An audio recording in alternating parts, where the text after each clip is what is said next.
တိတ်ပါမပေါ်ခင်ကဘာဥလူသားတွေမှာအဖြေရှာများတဲ့ဗဟေလီပု္ပ္ပာတွေမြောက်များစွာရှိပါတယ်။နေပါကြောင်းထွက်တာလေ။မူကျိုးပါကြောင်းပြစ်တာလေ။လူသားတွေပါကြောင်းတည်နေရတာလေ။ဒီပြင်ဟောဘယ်ကိုရောက်ကြတာလဲစသည်ဖြစ်ပေါ့။အဲ့ဒီဗဟေလီပု္ပ္ပာတွေကိုအဖြေရှာရင်အယူဝါဒအမျိုးမျိုးကိုယ်ကွယ်မှုအမျိုးမျိုးဘာသာတရားအမျိုးမျိုးစတင်ပေါ်ပေါက်လာခဲ့တယ်။ဒီကနေ့မှာတော့အဲ့ဒီလိုပေါက်ဖွာလာတဲ့အယူဝါဒတွေကိုယ်ကွယ်မှုတွေတဲ့ကယခုလက်ရှိကဘာပေါ်မှာကိုယ်ကွယ်မှုအများဆုံးဖြစ်တဲ့ဘာသာတရားတွေရဲ့နောက်ခံသမိုင်းနဲ့သူတို့ရဲ့အယူဝါဒတွေကိုကျွန်တော်ကနားလည်လွယ်အောင်ဒီရိုးရှင်းရှင်းလေးနဲ့ရှင်းပြပေးသွားပါမယ်။ခရစ်ယာန်ဆိုတာကဘာပေါ်မှာကိုယ်ကွယ်မှုအများဆုံးဘာသာတစ်ခုပါ။ယခုလက်ရှိကိုယ်ကွယ်သူပေါင်း1.4 ဘီလီယံကျော်ရှိပါတယ်။စတင်ဖြစ်ပေါ်လာပုံကဒီလိုပါ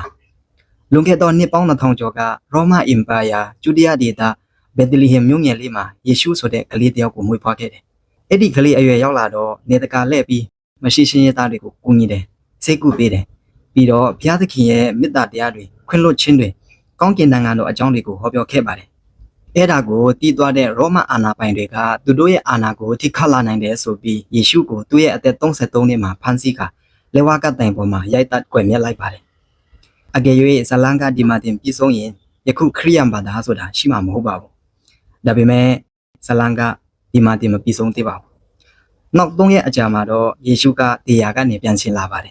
။အဲ့ဒါကိုခရိယန်တွေကပြန်လဲထမြောက်ခြင်းလို့ခေါ်ကြပါတယ်။အဲ့ဒီအဖြစ်အပျက်ကပဲခရိယန်ဘာသာဆိုတာစတင်ဖြစ်ပေါ်လာတာပါ။သူတို့အယူဝါဒတွေကတော့ရိုးရှင်းပါတယ်။သူတို့မှာကောလို့ခေါ်တဲ့ဘုရားသခင်ရှိတယ်။ပြီးတော့အဲ့ဒီဘုရားသခင်မှာယေရှုလို့ခေါ်တဲ့သားတော်တယောက်ရှိပါတယ်။ကျမ်းဂန်အရာဆိုရင်ယေရှုလက်ဝါးကတိုင်ပေါ်မှာတည်သွားတာအလာကတည်သွားတာမဟုတ်ပါဘူး။ဘုရားသခင်ရဲ့အမိန့်တော်အတိုင်းလူသားအလုံးလှုပ်ထားတဲ့အပြစ်တွေအတွက်ယေရှုကလူသားအလုံးတွေကိုစားအသေးခံပေးတာပါအဲ့ဒါကြောင့်သူ့ကိုလူသားအလုံးတွေရဲ့ကယ်တင်ခြင်းလို့လည်းယုံကြည်ကြပါတယ်သူတို့တွေရဲ့နောက်ဆုံးပန်းတိုင်ကတော့ထာဝရကောင်းကင်နိုင်ငံတော်ကိုရောက်ဖို့ပါမင်းကယေရှုကိုကယ်တင်ခြင်းအဖြစ်ယုံကြည်တယ်လက်ခံတယ်ဆိုရင်တေလွန်ပြီးနောက်မင်းဘဝအတွက်ဘာမှစိုးရင်ရှာမလို့တော့ပါဘူးထာဝရကောင်းကင်နိုင်ငံတော်ကမင်းကိုအတင်းဆောင်းနေတာပါမယုံကြည်ဘူးဆိုရင်တော့မင်းရဲ့နောက်ဆုံးသွားရမယ့်ခရီးကစိုးရင်ရှာသူတို့အမြတ်တနိုးတံပိုးထားတဲ့စပစ်ကျမ်းကန်တွေကတော့တမန်ကျမ်းပါအဓိကအဖြစ်နှစ်ပိုင်းခွဲထားပါတယ်ဓမ္မဟောင်းကျမ်းယေရှုမပေါ်ခင်ကဖြစ်အလုံးတွေကိုရေးထားပါတယ်ဓမ္မတိကျမ်းယေရှုဘဝစာကြောင်းနဲ့သူကွယ်လွန်ပြီးနောက်သူနောက်လိုက်တွေကတည်တောင်ခဲ့တဲ့သမိုင်းတွေပါနည်းနည်းရှုပ်ထွေးတာကတော့ခရိယန်ကဘာသာတစ်ခုအဖွဲ့အစည်းတစ်ခုတည်းမဟုတ်ပါဘူးယာဆိုနီဂျာလာတဲ့နဲ့အများကက်သလစ်ပရိုတက်စတင်းအော်သိုဒက်စတဲ့ကိုင်းခွဲပေါင်းရာရှိပါတယ်ပို့ဆိုတာကသူတို့အချင်းချင်းငါမန်တယ်သူမားတယ်ငါမန်တယ်စသည်အငင်းပွားဖြစ်နေကြတာပါဘုရားတဆူတဲ့ယေရှုတယောက်တဲ့စာအုပ်တဲ့ဒါပေမဲ့အမှန်ကမြင့်မြတ်မှနေတာလေမြင့်ဖေဘုရားကျောင်းမှာတက်နေတာလေဆိုတာကိုပဲကြွာသွားတာပါအစ္စလမ်ဘာသာဆိုတာကဘာဒုတိယကိုးကွယ်မှုအများဆုံးဘာသာတစ်ခုပါယခုလက်ရှိကိုးကွယ်သူပေါင်း1.6 ဘီလီယံကျော်ရှိပါတယ်အစ္စလမ်ဆိုတာဘာသာဖြစ်ပြီးမွတ်စလင်ဆိုတာအစ္စလမ်ဘာသာကိုကိုးကွယ်တဲ့သူတွေပါမတိမှဆိုလို့ပါစတင်ဖြစ်ပေါ်လာပုံကတော့လွန်ခဲ့သောAD 900စုခန့်ကဆော်ဒီအာရေဗျမက်ကာမြို့မှာစတင်ဖြစ်ပေါ်လာတာပါသူတို့ဘာသာကခရိယန်ဘာသာနဲ့ဆင်တူပါတယ်ဘုရားသခင်ကိုကိုးကွယ်တာရှင်းခရိယန်ကကောလို့ခေါ်တယ်သူတို့ကအာလာလို့ခေါ်ပါတယ်အာလာဆိုတာအာရဗီစကားပါဘာသာပြန်လိုက်ရင်ဘုရားသခင်ပါပဲသူတို့ယုံကြည်တာကတော့ဒီလိုပါသူတို့မှာအာလာလို့ခေါ်တဲ့ကောင်းကင်မှာရှိနေတဲ့ဘုရားသခင်ရဲ့မူဟာမက်ဆိုတဲ့တမန်တော်ရဲ့ပါမူဟာမက်ဟာကောင်းကင်မှာရှိတဲ့အာလာဘုရားသခင်နဲ့တိုက်ရိုက်စကားပြောရတဲ့သူအာလာအဆုံးအမတွေကိုနာကြားရတဲ့တူကြီးသောလူသားတစ်ယောက်ပါအာလာဘုရားပြောတာကိုအလို့မှပြီးသူ့ဘဝတစ်လျှောက်လုံးရွတ်ဆိုတယ်ပြီးတော့လူတွေကိုပြန်ပြောပြတယ်သူတည်လွန်ပြီးတဲ့နောက်မှာသူရွတ်ဖတ်ခဲ့တဲ့ဟာတွေကိုပြန်လဲစူးစီးပြီးကုရ်အာန်ကျမ်းအဖြစ်စတင်ပေါ်ပေါက်လာခဲ့ပါတယ်ကုရ်အာန်ကျမ်းဆိုတာအစ္စလမ်ဘာသာဝင်တွေရဲ့လိုက်နာရမယ့်အာလာဘုရားရဲ့စီကံချက်နဲ့အဆုံးအမတွေပါအစ္စလမ်ဘာသာဝင်တိုင်းလိုက်နာရမယ့်အခြေခံစီမင်း၅ချက်ရှိပါတယ်နံပါတ်1ဘုရားသခင်တည်းရှိကြောင်းအဲ့ဒါကအလာဘုရားပဲဖြစ်ကြောင်းကြုံရရမယ်ပြီးတော့မူဟာမက်ကိုဘုရားရဲ့တမန်တော်အဖြစ်လက်ခံယုံကြည်ရမယ်နံပါတ်2တနေ့ကို9အချိန်ဘုရားဝတ်ပြုရမယ်နံပါတ်3ရှေးနှောင်းပါတဲ့သူကိုပေးကမ်းရမယ်နံပါတ်4ရမဒန်လမှာဥပုသ်ဆောက်ရမယ်နံပါတ်5တန်နိုင်ရင်တစ်မှာတစ်ချိန်မေဂါမြို့ကိုဘုရားဘူးထွက်ရပါမယ်ဒီ9ချက်ကိုလိုက်နာတယ်ကျင့်သုံးတယ်ဆိုရင်နတ်ပြည်နန်းဟာသူတို့အသွဲပဲဖြစ်ပါတယ်မူဟာမက်တည်ပြီးနောက်ပိုင်းအစ္စလာမ်ဘာသာကိုဘယ်သူကဥဆောင်တင်လဲဆိုတာကိုအငြင်းပွားဖြစ်ရင်အစ္စလာမ်ဘာသာဟာကိုင်းကြီးနှစ်ခုထွက်ပေါ်လာပါတယ်ဆွန်နီနဲ့ရှီယာပါလူဦးရေအများစုဖြစ်တဲ့ဆွန်နီတွေကတော့ခေါင်းဆောင်ကိုအများဆန္ဒအတိုင်းရွေးချယ်တင်တယ်လို့ယူဆပါတယ် လူဦးရေအနေစုဖြစ်တဲ့ရှီယာတွေကတော့ခေါင်းဆောင်ကိုမူဟာမက်မိသားစုဝင်တွေကပဲဖြစ်တင်တယ်လို့ယူဆပါတယ်ဟိန္ဒူဆိုတာကမ္ဘာစစ်အကြဆုံးဘာသာတစ်ခုပါကိုယ်ကွယ်သူပေါင်း1.2 ဘီလီယံကျော်ရှိပါတယ်စိတ်ဝင်စားစရာကောင်းတာကဟိန္ဒူဘာသာမှာတည်ထောင်သူတည်တာမရှိပါဘူးကျမ်းစာလည်းတည်တာပြဋ္ဌာန်းထားတာမရှိပါဘူးဘာလို့ပါညာလို့ပါလို့ပြောမဲ့ခေါင်းဆောင်လည်းတည်တာမရှိပါဘူး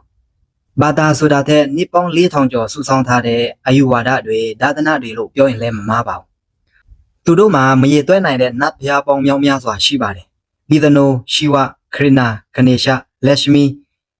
သူတို့ရဲ့နတ်ဘုရားနာမည်ကိုရှေ့ရွနေရင်ဒီဗီဒီယိုလည်းပြီးဆုံးတော့မှာမဟုတ်ပါဘူးသူတို့ဘုရားကအဲ့လောက်တောင်မရတာပါ Hello ဒါပေမဲ့ထူးခြားတာကဟိန္ဒူဘာသာဝင်တွေကိုမေ့ကြည့်လိုက်ရင်အဲ့ဒီနတ်ဘုရားတွေအားလုံးဟာတယောက်တည်းပါလို့ပြောကြပါတယ်သူတို့အမြင်အရဆိုရင်အဲ့ဒီနတ်ဘုရားတွေဟာသူတို့ရဲ့အမြင့်ဆုံးဘုရားဖြစ်တဲ့ဗျာမာရဲ့မတူညီတဲ့ကိုပွားတွေပါလို့ဆိုပါတယ်ဒီလိုလေးမြင်ကြည့်ပါကြီးမားတဲ့သမုဒ္ဒရာသစင်းဟာလိုင်းပေါင်းထောင်ချီရှိတယ်ဆိုပါစို့လိုင်းတွေဟာတစ်လုံးနဲ့တစ်လုံးပုံစံမတူကြပေမဲ့အဲ့ဒီလိုင်းတွေအားလုံးဟာရေတမျိုးထဲကနေပဲဖြစ်ပေါ်လာတာပါအဲ့ဒီလိုသဘောပါပဲသူတို့ယုံကြည်တာကတော့သူတို့ရဲ့ဘဝကိုကံကစီမံပေးတာပါလို့ရတိုင်းမှာအကျိုးဆက်ဆိုတာရှိတယ်အဲ့ဒီအကျိုးဆက်ဟာလည်းဒီဘဝတည်းမဟုတ်ပါဘူးနောင်ဘဝအထိဆက်လက်တက်ရောက်နေတာပါကောင်းတာလို့ရင်ကောင်းတဲ့ဘဝရမယ်မကောင်းတာလို့ရင်မကောင်းတဲ့ဘဝရမယ်လူဆိုတာကလည်းတစ်ချိန်တည်ပြီးရင်ပြီးဆုံးသွားတာမျိုးမဟုတ်ပါဘူးတည်တယ်ပြန်မွေးဖွားတယ်ထပ်မွေးဖွားတယ်ထပ်တည်တယ်စသည်အဆုံးမရှိလဲပတ်နေတာပါအဲ့ဒါကိုသူတို့ကတန်တရားလို့ခေါ်ပါတယ်သူတို့ရဲ့နောက်ဆုံးပန်းတိုင်ကတခြားဘာသာလို့တရားပြောဖွဲ့နှပ်ပြီးမဟုတ်ပါဘူးတန်တရားဆက်ကနေလွတ်မြောက်ဖို့ပါတန်တရားဆက်ကနေလွတ်မြောက်ပြီးစัจ java လာရဲ့အမြင့်ဆုံးဖြစ်တဲ့ဗြဟ္မပြည်ကိုရောက်ဖို့ပါအဲ့ဒါကိုသူတို့ကမုတ်တသို့မဟုတ်မောက္ခလွတ်မြောက်ခြင်းလို့ခေါ်ကြပါတယ်ဒါကသူတို့ရဲ့နောက်ဆုံးပန်းတိုင်ပါဗုဒ္ဓဘာသာဆိုတာတခြားသောဘာသာတွေနဲ့မတူဘဲတည်တံ့ကွဲပြားနေပါတယ်ဗုဒ္ဓဘာသာမှာဘုရားသခင်မရှိပါဘူးကယ်တင်ခြင်းဆိုတာလည်းမရှိပါဘူးကိုယ်ကွယ်သူပေါင်း9 တန်းကျော်ရှိပြီးကမ္ဘာစတုထမြောက်ကိုယ်ကွယ်မှုအများဆုံးဘာသာတစ်ခုပါ I'm sorry စတင်ဖြစ်ပေါ်လာပုံကဒီလိုပါလွန်ခဲ့သော BC 900စုခန့်ကအိန္ဒိယနိုင်ငံမြောက်ပိုင်းနန်းတော်တစ်ခုမှာတိဒ္ဒသဆိုတဲ့မင်းသားလေးတစ်ယောက်ကိုမွေးဖွားခဲ့ပါတယ်အဲ့ဒီမင်းသားလေးကအသက်အရွယ်ရောက်လာတော့လူတွေဘာကြောင့်ဒုက္ခရောက်နေရတာလဲဘာကြောင့်အိုနေရတာလဲဘာကြောင့်နာနေရတာလဲဘာကြောင့်တည်နေရတာလဲအဲ့ဒီမိခွန်းတွေရဲ့အဖြေကိုရဖို့နန်းတော်နဲ့မိသားစုကိုထားခဲ့ပြီးတောထွက်အဖြေရှာခဲ့ပါတယ်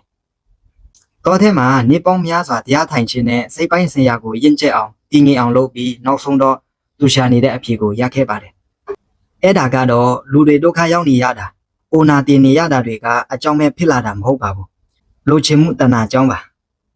မင်းတကူခုကိုလိုချင်တယ်မရရင်ဒေါသဖြစ်လို့ဒုက္ခခံစားရတယ်ရပြန်ရင်လည်းမယောင်ရဲနိုင်ဘူးထက်လို့ချင်းပြန်တယ်ဒုက္ခထပ်ခံစားရပြန်တယ်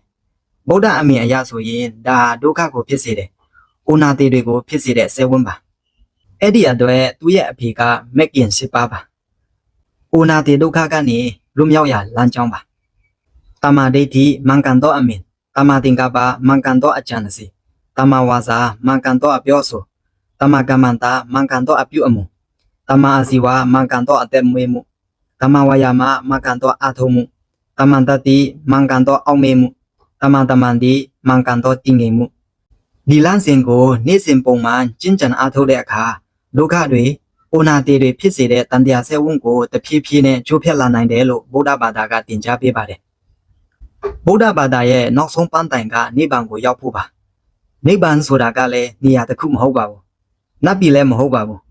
ဒုက္ခတွေအိုနာတေတွေမရှိတဲ့အခြေအနေတစ်ခုကိုရောက်တာကိုဆိုလိုတာပါ